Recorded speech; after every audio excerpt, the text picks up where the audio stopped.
Okay guys, we are back. We are torquing down heads. Did my best to fix this camera in an overhead view. Hopefully it works out. So I made these diagrams right from the GM manual.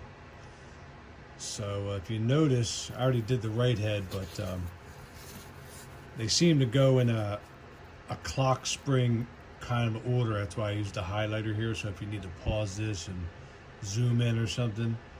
So the right head, which is the other side, remember here's the transmission. If I was sitting on the transmission, that would be the right, this would be the left. So you see the order, that's the right head.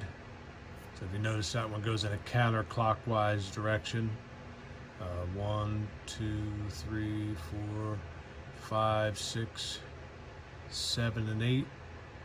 I feel like Sesame Street here. And then the smaller bolt last, and you see the specs there, 11 foot-pounds and 75 degrees. So right now I'm gonna lose this one because we're working on the left head. So the left head is the same values, and it goes in a clockwise direction, like a clock spring. Makes sense, right? They're kind of working it from the center out. Okay, I put little numbers on the bolts just to convenience myself so I don't forget, but I did want to show you one of these bolts. These are the new bolts. And I had my assistant, John, the other day lightly oil the threads, and I mean lightly, with a small brush and clean motor oil. Don't dip them in oil, that's too much. Because, you know, when you're going down in that hole, there's nowhere for air to escape. So you don't want it so heavily oiled that you're creating like a hydraulic backed up pressure there. So it's just, I don't know if you can see it, but only the threads are lightly oiled. Not WD, motor oil, something like that. And the book says they want, which is strange, but the book actually says they want the boss of the bolt to be dry. So even though your intuition might tell you to lube the head of that, they want it dry. I guess they want it to, you know, creak down onto the aluminum real tightly, I guess. So it can't back off because there is no lock washers or anything like that. So I'm gonna put that one in there right now. I just wanted to show you that one. I'm gonna run it down close. And I'm gonna try to show you what the torque to yield business is all about. In case you don't know, what the engineers have figured out is that torque value alone is completely based on friction. So here's number one. So when I torque this one to 22 foot-pounds, it's completely based on friction, which is not necessarily a good thing. There's one. This is going to be 2. So I think what they're trying to do is get a even playing field going.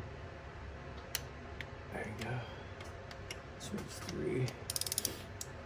You know, before you, if you would like to use the term stretch the bolts, I personally think that these particular bolts are way too thick to stretch. And I'm going to use new ones simply because they say to use new ones, but I got to tell you, I put one of these right up against a brand new one, and there is no difference in length. They're the same brand. I can even tell by the markings on the head of it. Even though the ones I bought were from Felpro, but they must get them from the same place. So they literally look identical.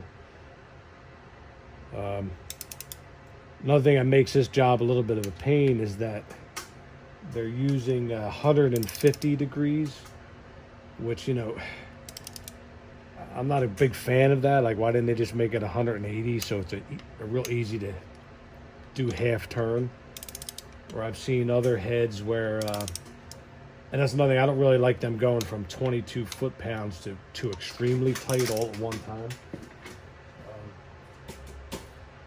I've seen engines where they'll do like 20 foot-pounds, 40 foot-pounds, 60 foot-pounds, and then 90 degrees. You know, something like that. I personally like that a lot better, but obviously I can't take a chance of going against what they, you know, the engineers want to do, so I got to do it the way they say. So once I have this established, I always mark with a paint marker or whatever at a 12 o'clock position. With a little dot or something, hopefully. Oh, man. It's doing it to me again. Hang on. That happened to me on the other side, too. I got a bum paint marker here. Hang on.